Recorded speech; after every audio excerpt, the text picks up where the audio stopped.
You're watching Pyro Media Network. I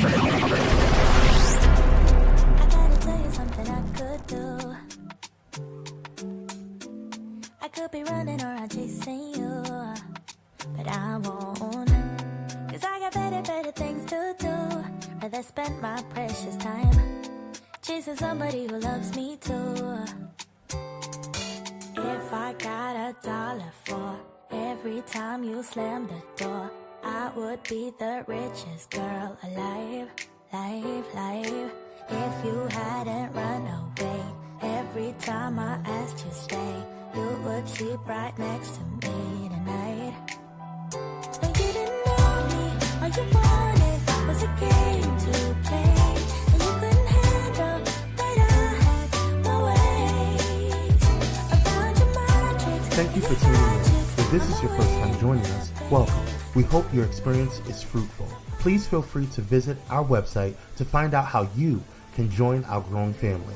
While we are loading your experience, please do us a quick favor and hit that like button from whichever platform you're watching or listening on. Also, share so others may enjoy as well. And we hope you would consider hitting that subscribe or follow button so you can check out more of our amazing content. All right, let's start the show. Vick, Victorious! Vick, Victorious!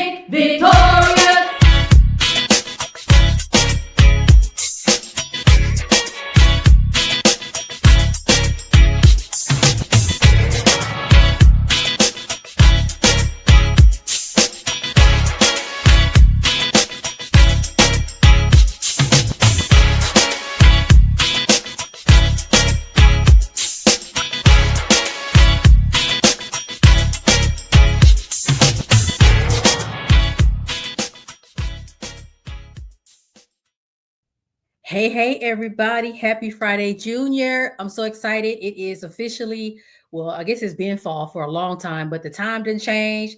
It now gets dark at like 1:30 in the afternoon. You know, it's pitch black. What's going on? It's horrible. It's about to start raining here in Los Angeles, but nonetheless, we will push through and carry on. Side note, I watched the opening again, and I did not notice that my producer snuck in a picture of my friend John, and I almost had a moment there. I was like, oh, John is forever here with us here on Dr. VICKtorious.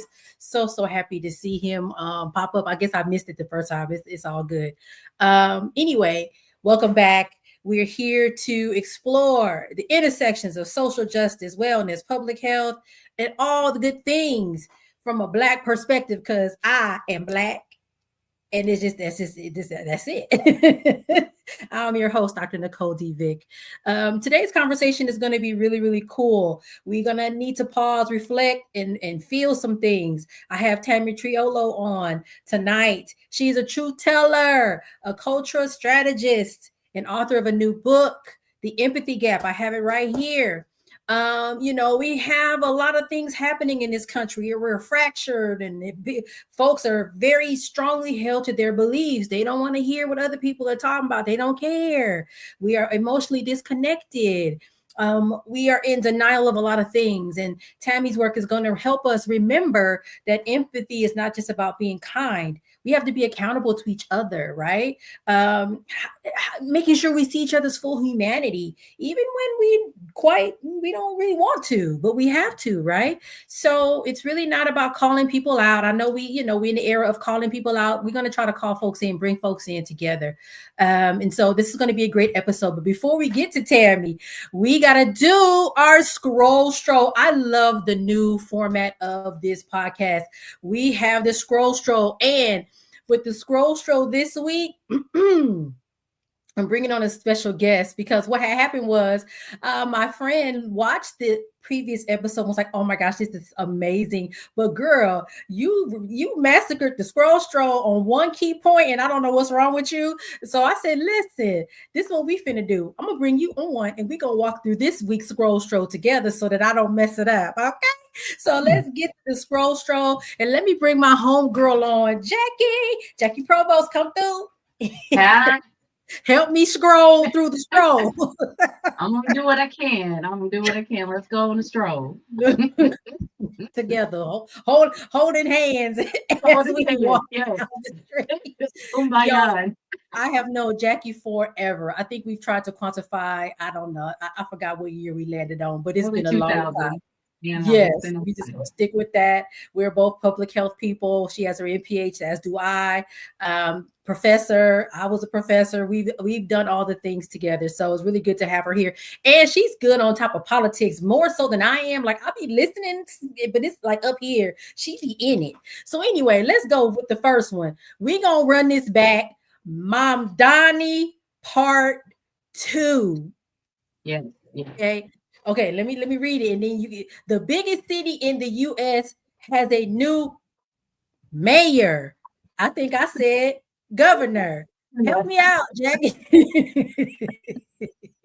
Yes, we got Mondani, the people's mayor. You know, he came through, a progressive Democrat, didn't really get the support of the establishment, but he really was able to connect across the various demographics of Democrats in New York.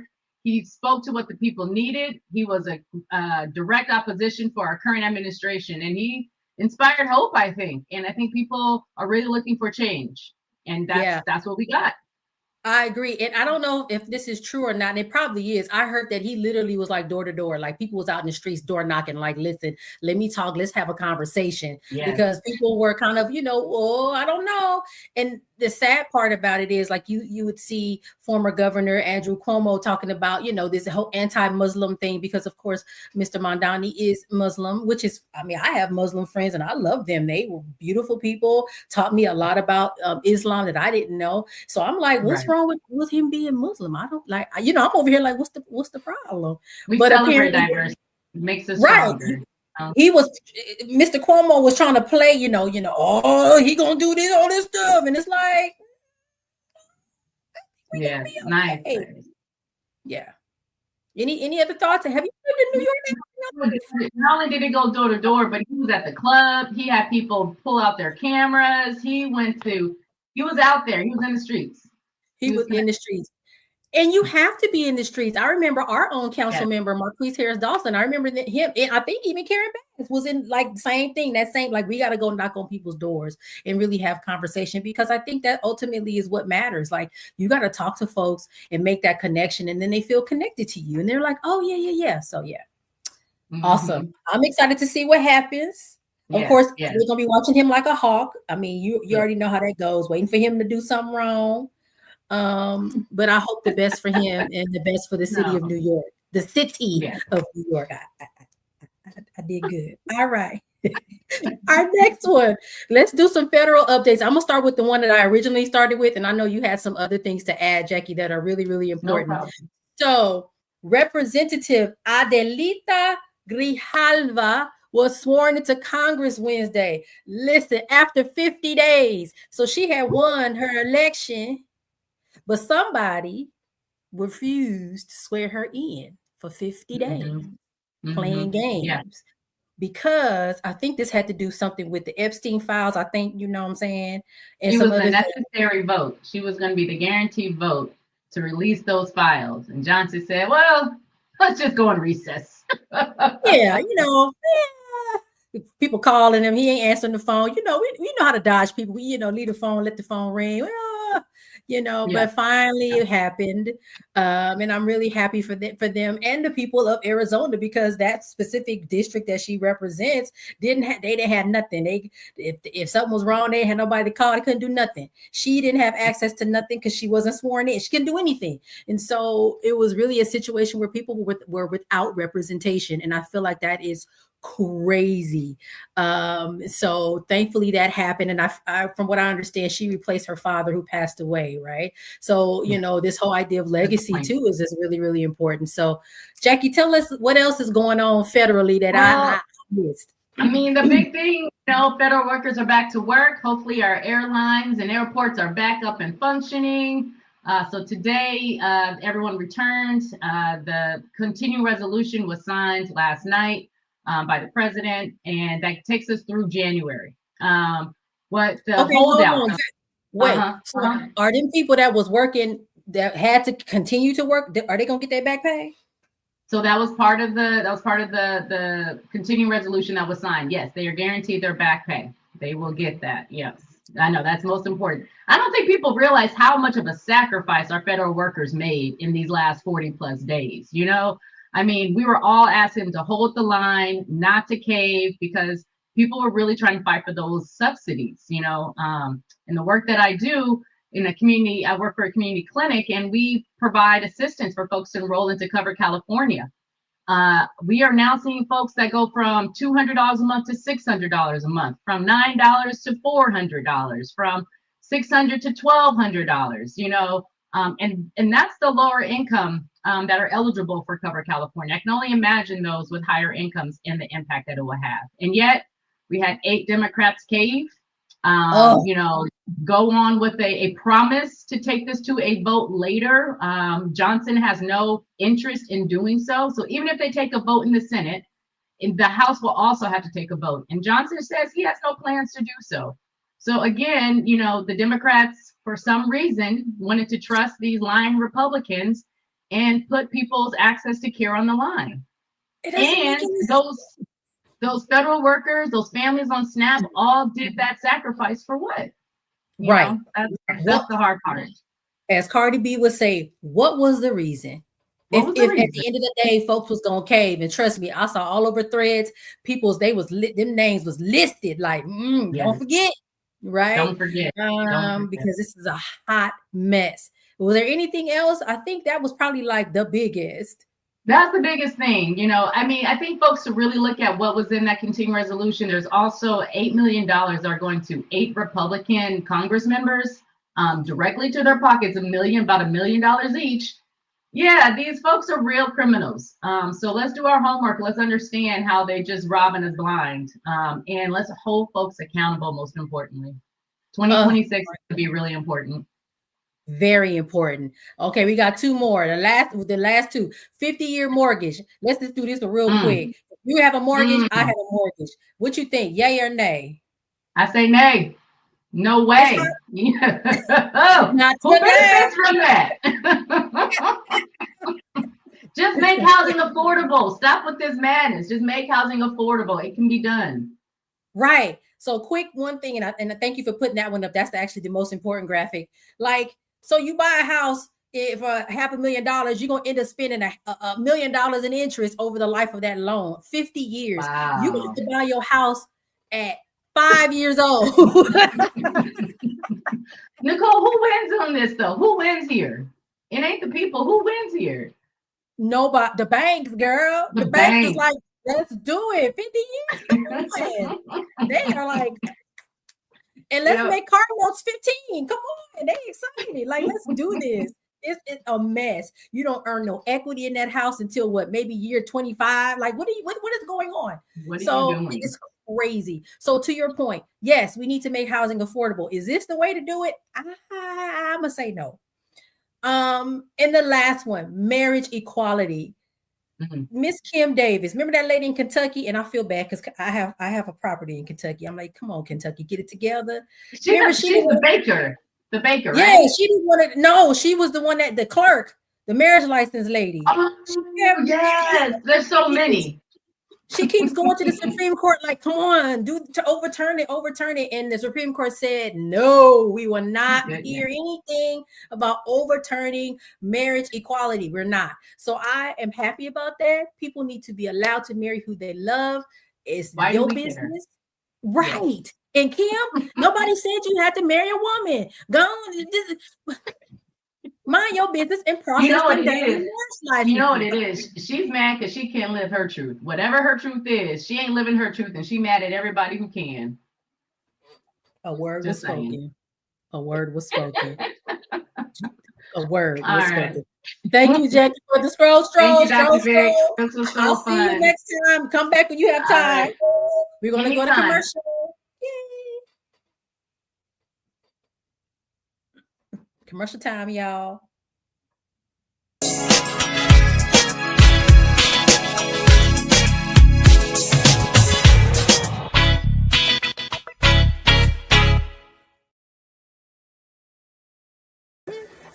Hey, it's Pastor Kim from It's Just Kim Live Show. and you're watching Pyro Media Network.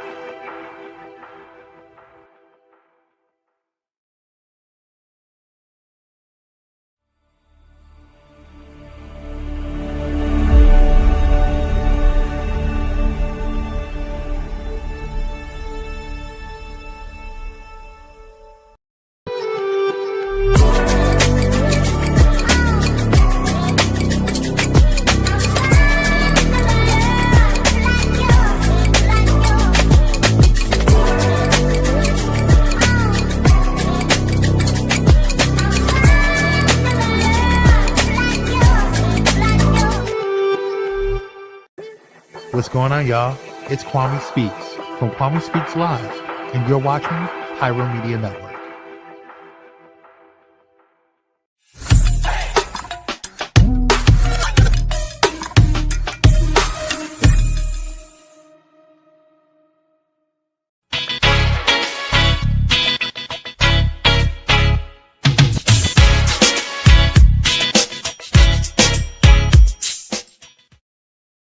Listen, that theme song, that was the best idea ever in my entire life.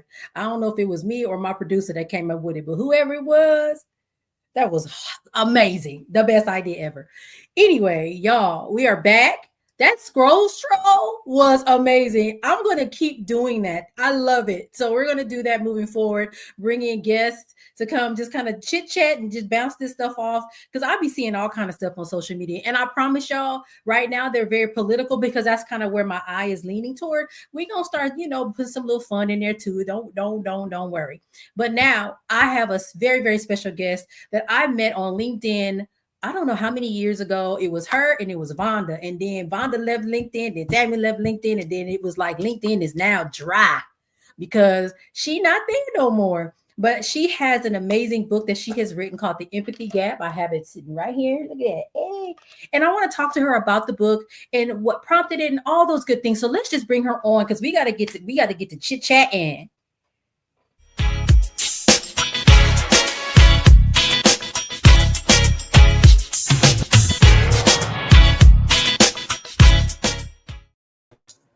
Hey, Tammy. Hey, Dr. Vick. I am so happy to have you on. When Kwame was like, hey, we should have Tammy on, I was like, for real? You got and I'm tripping because I got your phone number too. I don't know what the hell I'm thinking. But anyway, I'm so happy to have you here and to be able to speak with you on my podcast. I know we've talked before in the past on the phone, chit-chatting and things. And I will also say, you were very sorely missed on LinkedIn. And I'll be like, man, it show is dry. Y'all make me feel so loved. But I'm happy that you're here. I want to talk to you about this book and what you've been up to. Every time I do go on TikTok, which is not often, but when I do, it's like TikTok knows, put it right to her video. So I see you. I'm like, all right, she's doing all right. She good. So it's good to have you in this space. So I'm so happy to be here. We're just going to jump in. This book, The Empathy Gap. You started this book with what happened to our shared humanity. And I want to know what led you to write it and why now? Why is this book needed now? I think the book has been needed for a very long time, if I'm going to be completely honest with you. But what prompted me to write it was the work that I do around diversity, equity, and inclusion, right? And in the space, in the DEI space, a lot of the work is around metrics, how many bodies we have in the building, how many different demographic we have, where do we slot these people in. And I remember working with a client. She was an attorney for a law firm, and they had 3 offices in Jersey, New York, and Philadelphia, and somehow managed to have all white law firms. And I said, you had to make an effort, right? Like, we're not talking about South Dakota, Iowa, and Idaho. We're talking about very populous, very diversity drenched cities. And for you to be in a diversity drenched city and still manage to have an all white law firm in all these different offices, effort was made here. And so let's be honest about that. And I said to her, I can come in and help you kind of navigate policy and conversations, I said, but I'm not going to help you bring in Black bodies into a hostile work environment simply because you want to say you have diversity there.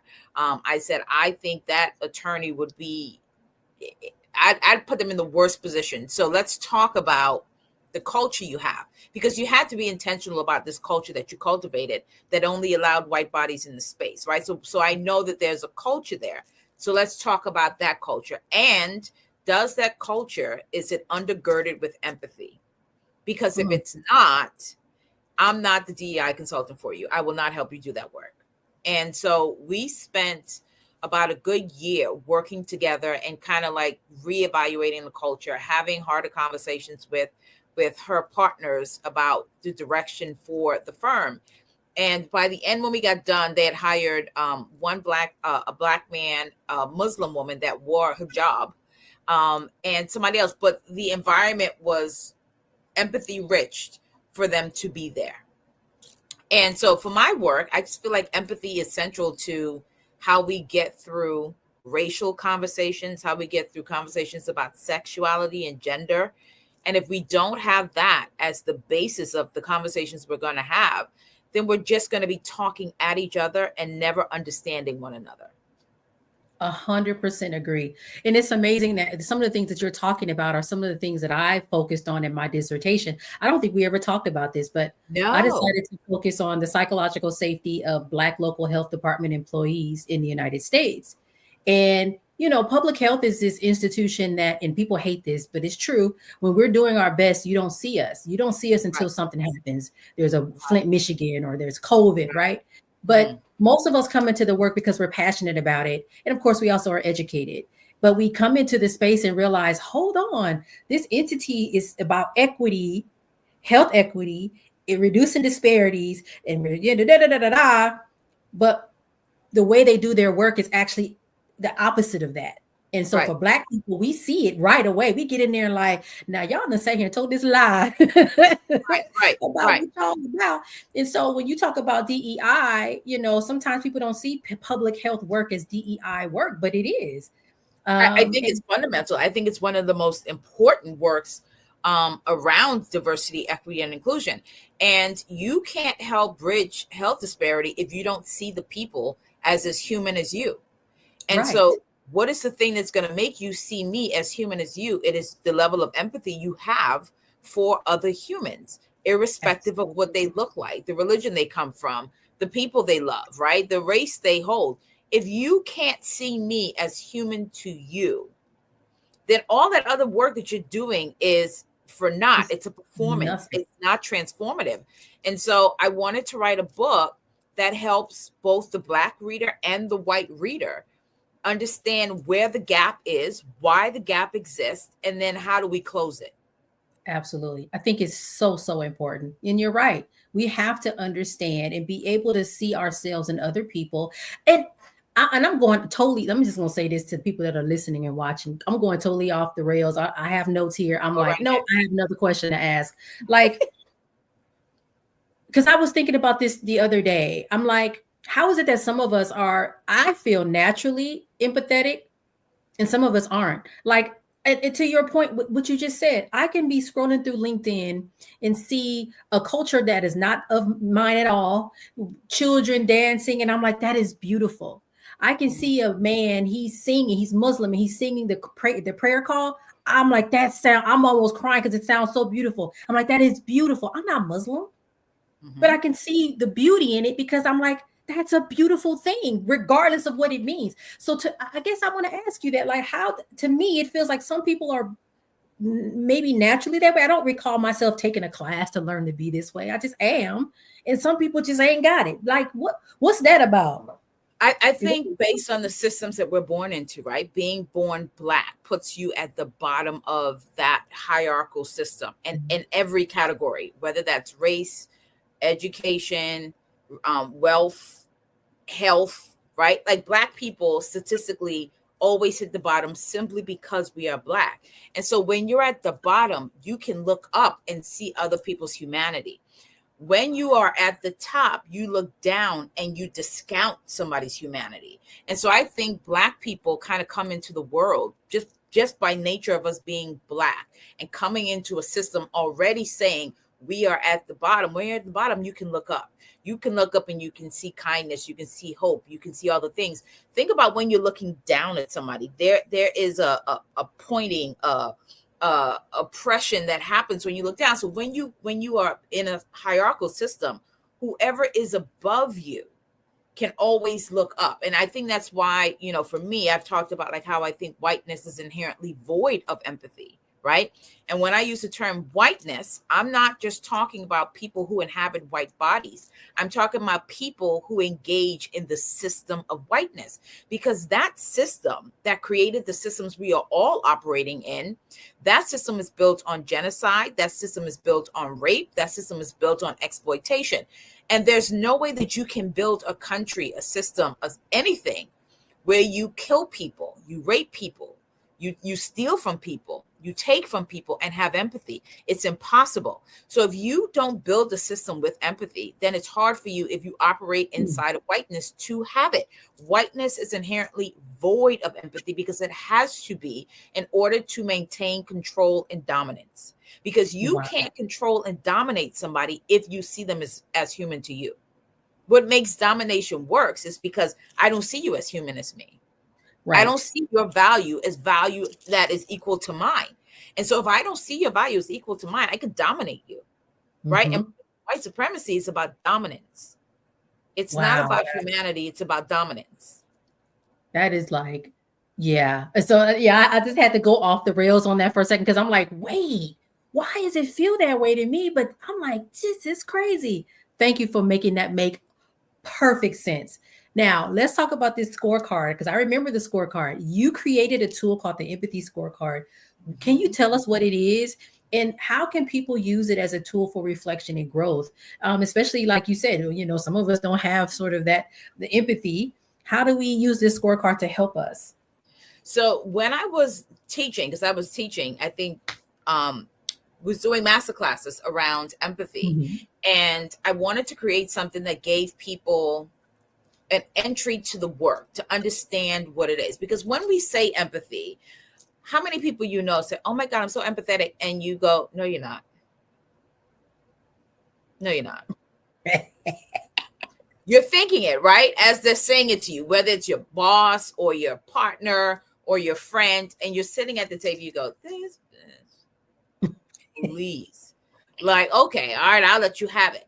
And so I wanted to create something that gave people an understanding of what empathy looks like when you engage in the behaviors of it, right? Because if you just say the word, and people just go to the dictionary, oh, it's to feel the way somebody else feels, but there's behaviors that let somebody know that you actually have empathy, right?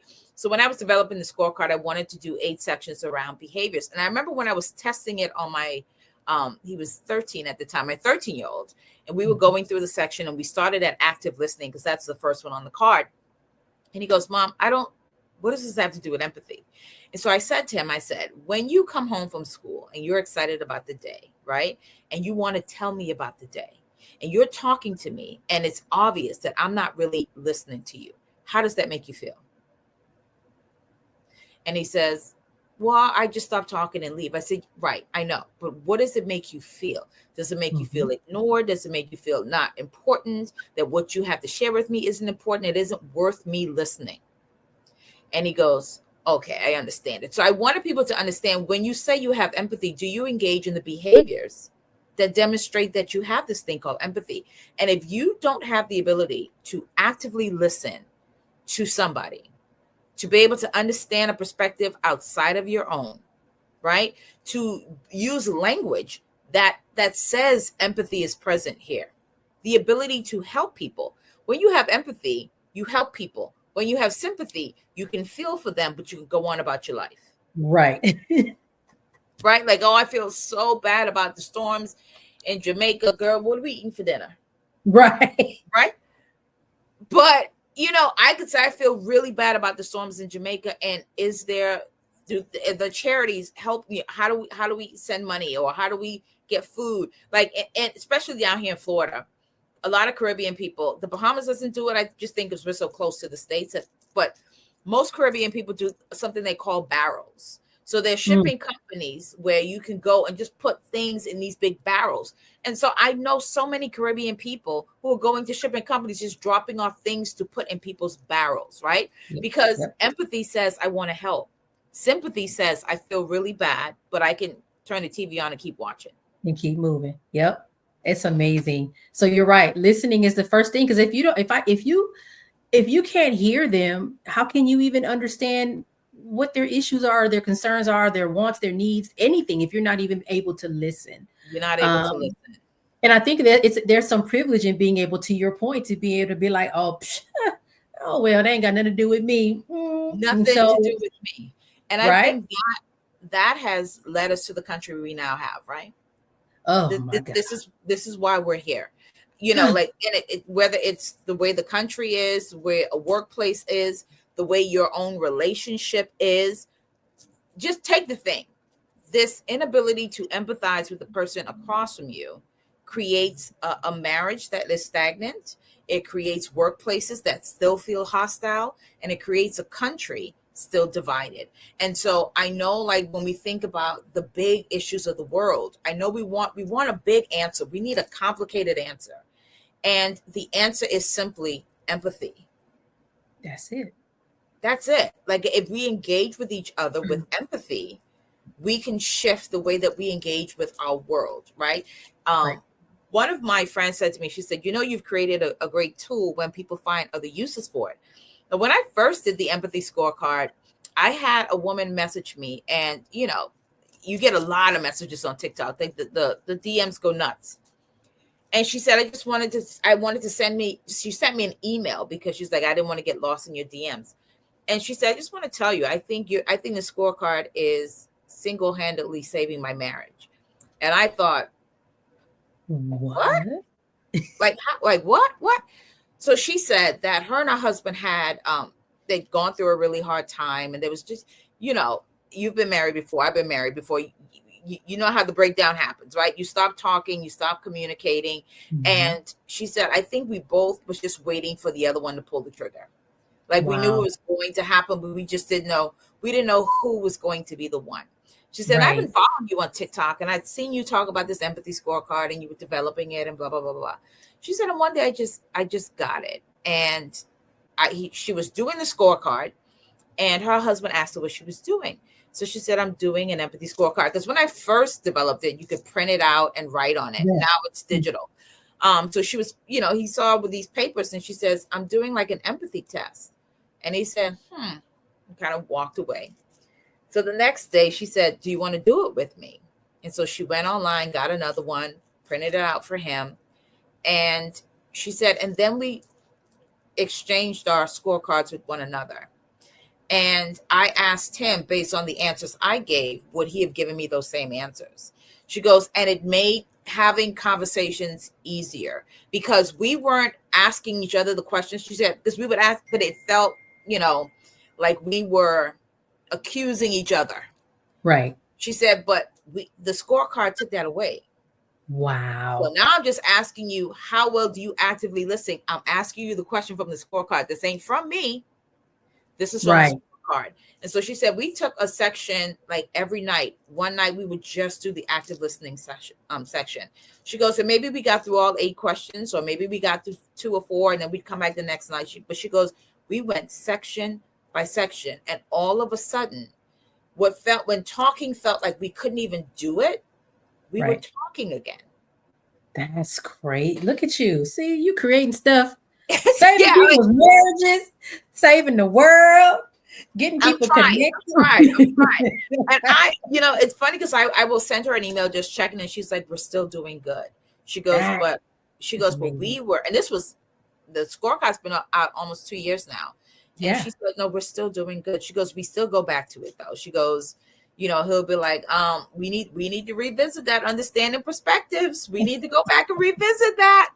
And I love that. And I think, wow, like, okay, so this is why I created the tool. So that's why I created it. And then the book felt like an evolution of all the work, all the classes I've taught, all the consultations I've been in. Just felt like put it in a book. It makes sense. And I'm so glad that you did. So we're getting ready to wrap up. It went by way too fast, but it is what it is.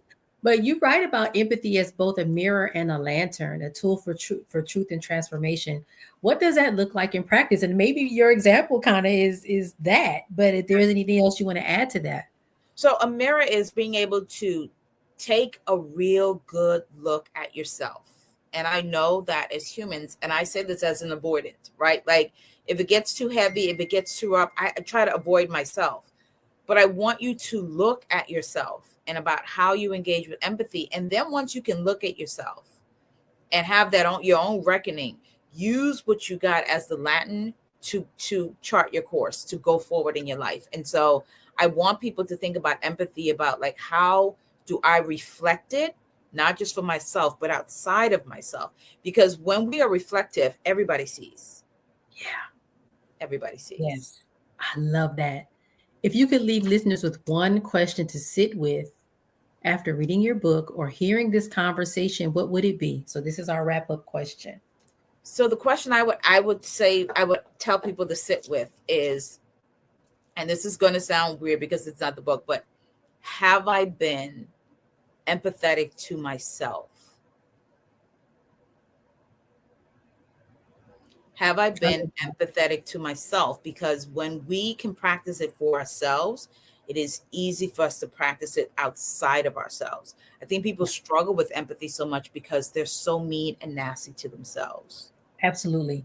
I am big on telling people, give yourself grace. Yeah. You have to, because you're all you have at the end of the day. And if you can't give yourself grace, then what are we doing? So I 100% agree with that. Like, have you really been that person to your own self? That's huge, because you're right. If you can't even do that, how can you then do that for someone else? Wow. How can people find your book? Where can they find you? I know you're on the TikToks, but where else can they find you if they need to find you? I'm on TikTok. That's where I'm at the most. You can also find me at my website, tammytriolo.com.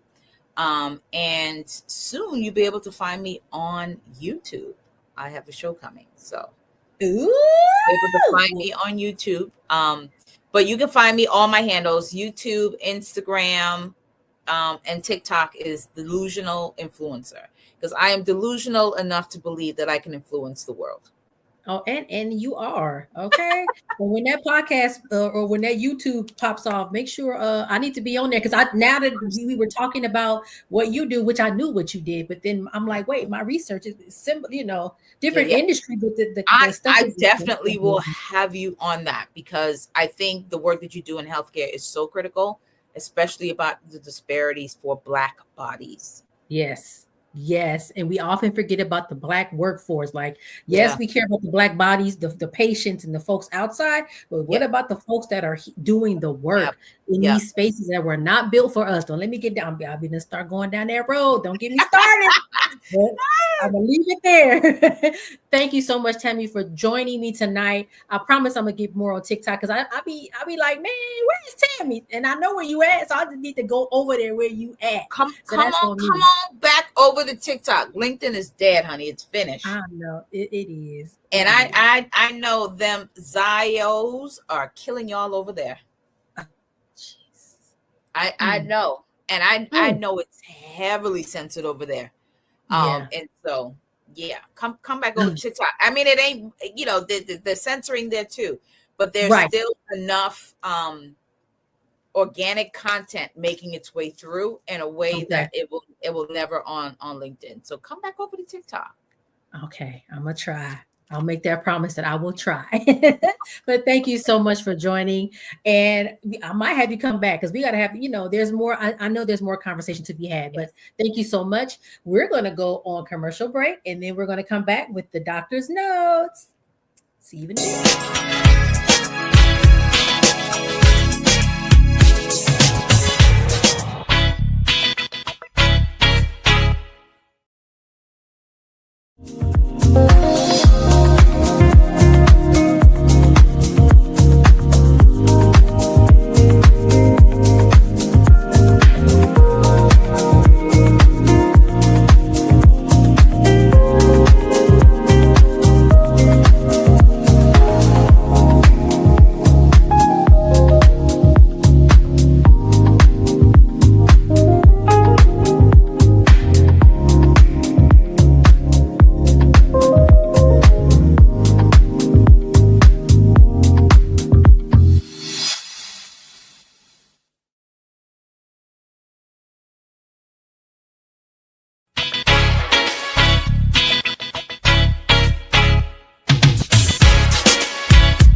Oh my gosh, I had so much fun. That was fun. All right, let's go to the doctor's notes. My final thoughts. We're gonna wrap up.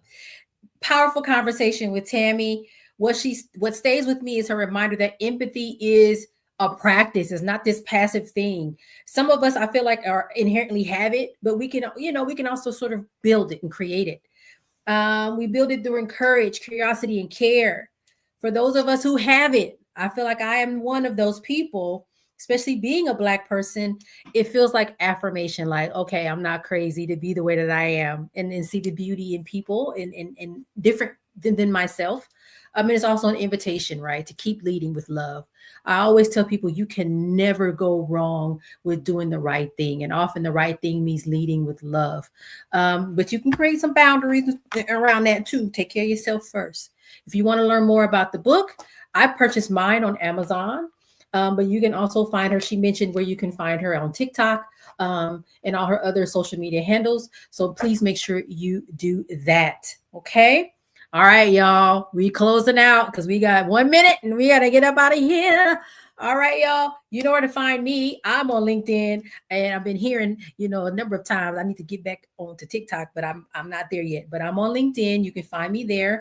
Instagram. I'm more so active on my Insta stories. So if you want to really see what I look at and see on my social media, follow me on Instagram and look at my Insta stories. Okay. I have a beautiful website. www.nicoledvick.com.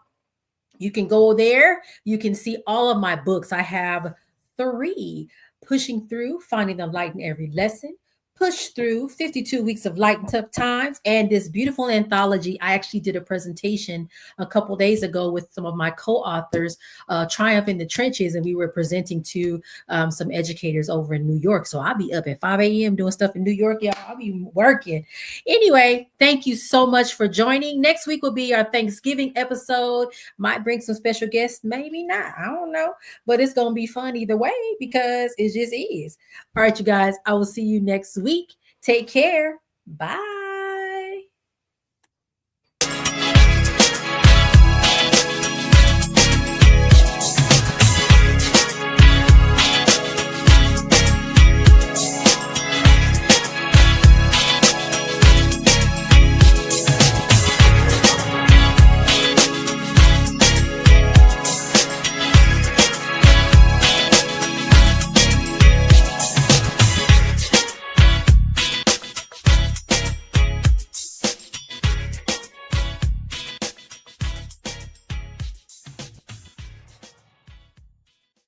Thank you for watching Pyro Media Network. For more information, please visit pyromedianetwork.com.